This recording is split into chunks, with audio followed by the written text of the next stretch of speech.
Un saludo a todos los estudiantes del Liceo Campestre. En este video vamos a presentar la guía propuesta para el grupo 9A en la materia de Social Studies y el primer componente es Colombia.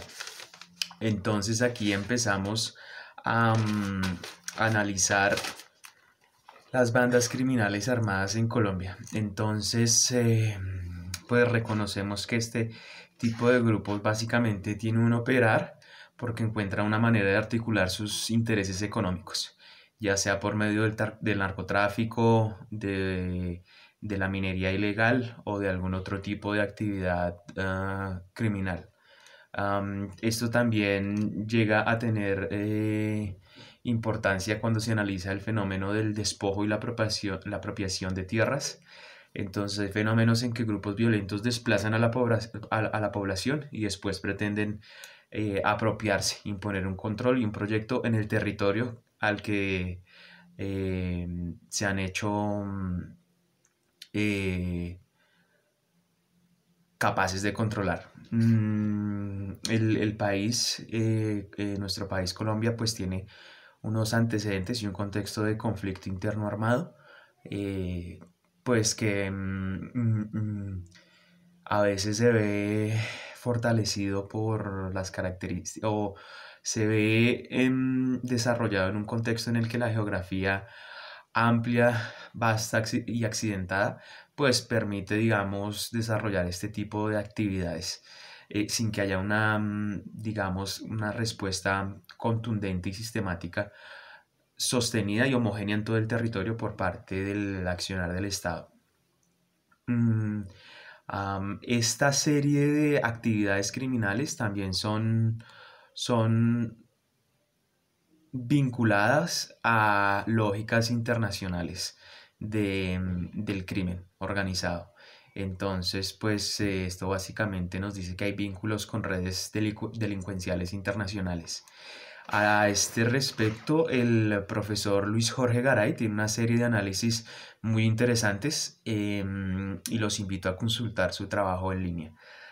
También hay un video de él propuesto en la plataforma, más específicamente relacionado con la minería y cómo este se analiza partiendo de que es un sistema socioecológico complejo. No es simplemente una actividad criminal, es algo mucho más amplio que eso. Digamos que también pues la sistematicidad es lo que nos permite hablar de un conflicto sostenido en el tiempo. Entonces observamos que hay unas condiciones y hay una serie de actividades sobre esas condiciones dadas que nos permiten identificar el proceder criminal de este tipo de asociaciones. Um, También ha habido implementación o también se caracteriza esto como la creación de ejércitos privados, como si fueran uh, uh, algo similar a lo que se vivió en el feudalismo, en los que habían ejércitos privados al servicio de una persona. Bueno, en este caso, ya en el siglo XXI, pues se presenta el mismo fenómeno, obviamente o no obviamente, pues según una concordancia con la realidad vigente en nuestros días. Es decir, tomando en cuenta las nuevas tecnologías, las complejidades del ejercicio económico criminal y las estrategias que el Estado emprende para ponerles un fin. Y como en este tratar de ponerles un fin, pues a veces hay um, cooptaciones del Estado por parte de estos grupos criminales, es decir, capturan un mecanismo del Estado para lograr llevar a cabo los objetivos de su proceder criminal. En este primer punto ahí pues hay propuesto un video a propósito de la maldición del carbón de la Deutsche Welle, que nos acerca un poco al fenómeno de la minería y cómo este puede traer una serie de complejidades si es que no es administrado de una manera muy comprometida con el entorno directo que afecta. Um, bueno, y también con una idea de desarrollo económico en un país como Colombia. Después de este componente llegamos al componente de historia, que básicamente nos trae la secuencia de memoria histórica. Entonces, básicamente, en este empezamos a analizar que pues el ejercicio histórico eh, eh, como memoria hace referencia a procesos que tuvieron una duración determinada en el tiempo pasado y que merecen ser estudiadas, recordadas y sistematizadas por la academia. Entonces, digamos que es un esfuerzo colectivo, algunos dirían, de honrar y de valorar el pasado en los términos que permita la historiografía, es decir, ese acercamiento que hace el historiador al, al, al, a la construcción de la historia o al descubrimiento de la historia. Entonces tenemos acá pues la historia y acá el historiador. Entonces digamos que el historiador pretende definir la historia, limitarla y caracterizarla. También comprendemos que, bueno, en contextos de conflicto interno lo que se busca básicamente es buscar el reconocimiento de los sucesos que tuvieron lugar y buscar, mediante el análisis de las circunstancias que llevaron a este tipo de sucesos, garantizar la no repetición y así poder garantizar que las personas afectadas por este fenómeno puedan asociar a su desarrollo personal este factor que los ayude pues y que nos ayude como conjunto social a sanar este tipo de circunstancias que afectan a individuos concretos. Bueno, con también la noción de reparación, reparar el daño que se ha llevado a cabo y reconocer simbólicamente que tuvo lugar y que tuvo una expresión concreta. También se busca que la atención a estas víctimas o actores o sobrevivientes, que es una categoría más pertinente para hablar de la construcción de un nuevo horizonte para la sociedad en su conjunto y particularmente para los individuos que tuvieron un acercamiento más directo a este fenómeno. Entonces, una atención con un enfoque integral también para lograr cubrir todos los aspectos que involucran este tipo de acercamientos. Hablamos, se nos presenta que también es importante hablar pues, de los testimonios, del análisis de estos, para ayudar a definir las circunstancias en las que eventos determinados se llevaron a cabo. Esto buscando también dignificar el lugar que tuvieron ciertos actores al hacerle frente a este tipo de circunstancias. Y pues en general se puede decir que se busca reivindicar el papel de los derechos humanos y digamos la democracia en ejercicio de instituciones políticas que procuren salvaguardar a la población de este tipo de fenómenos.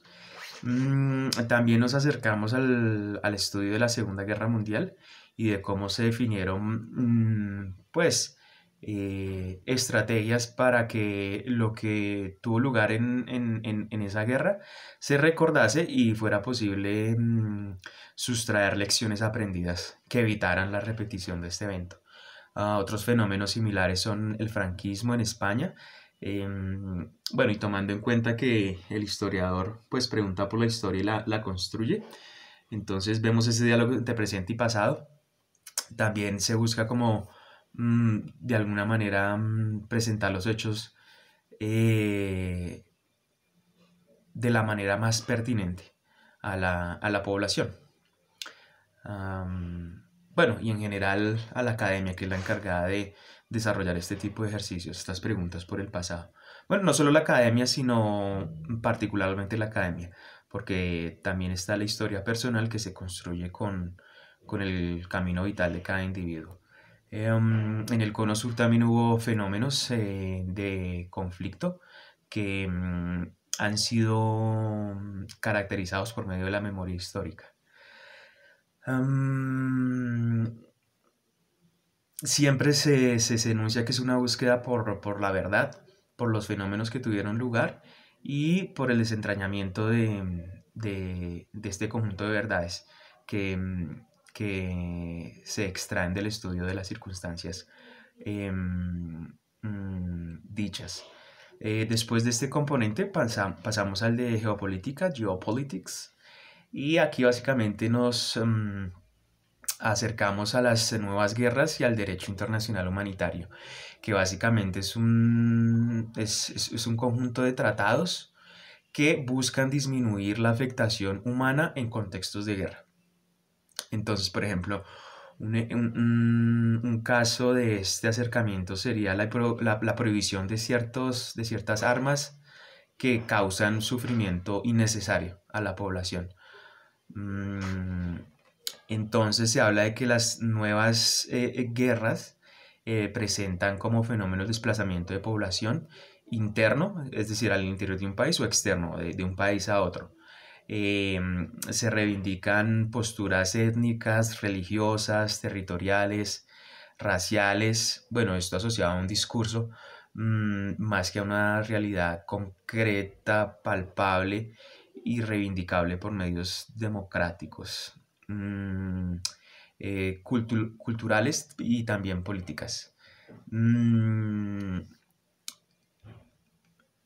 bueno, a veces cuando se enuncia la democracia, no es solo para un país o una entidad territorial particular, sino para el conjunto de los habitantes del globo. Porque estos nuevos conflictos muchas veces son transversales a una región que puede estar bajo la soberanía de dos o más estados o franjas de territorio que están a merced de grupos irregulares, no asociados a la tradicional soberanía del Estado moderno. También vemos que puede haber motivos económicos en este tipo de proceder. También observamos que la caída del régimen comunista eh, después de 1991 o incluso ya después de la caída del muro de Berlín, del muro de Berlín, perdón, llevó a que las nuevas entidades territoriales reivindicaran posturas de carácter nacionalista, tomando alguna o varias nociones que hemos mencionado ya. Un ejemplo de esto fue la laicización de los comunistas en el territorio que llegaron a dominar, es decir, separar la dimensión religiosa de todo lo que se considere público. E inclusive hubo casos en los que se intentó eliminar la religión al interior de la esfera privada, al interior de las familias, de la vida personal y particular de cada individuo. Más que no se circunscribía exclusivamente a lo público, sino a la vida privada también. Entonces aquí identificamos básicamente que pues pueden haber descontentos por los resultados de la modernidad industrial y los individuos que se enmarcan en este descontento o que se identifican con este descontento pueden ver como salida a eh, eh, mm, pueden ver como salida, como una salida a este escenario, la radicalización de algún tipo que sea instrumentalizada por un grupo violento, radical. Igualmente reivindicando alguna categoría de las que nombrábamos, religiosa, étnica, territorial, todas estas que ya hemos venido mencionando. Bueno, hay también un video propuesto, el video de la Deutsche Welle con respecto a China, dos entidades territoriales que se arrogan la titularidad de ser China, una la China continental la Gran China que conocemos en términos de extensión territorial, y otra que es una isla en el mar de China llamada o denominada Taiwán. Entonces vemos ahí cómo el desarrollo histórico concreto en estas latitudes lleva a que la geografía sea vista de diferentes maneras.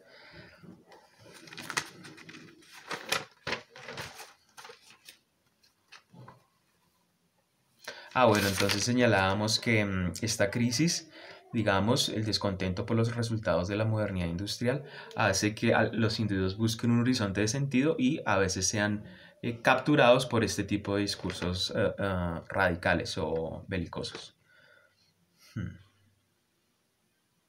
Y que caigan en contextos de tradicionalismo extremista, es decir, llamados a la violencia en nombre de un proyecto que busca salvaguardar a un grupo social particular.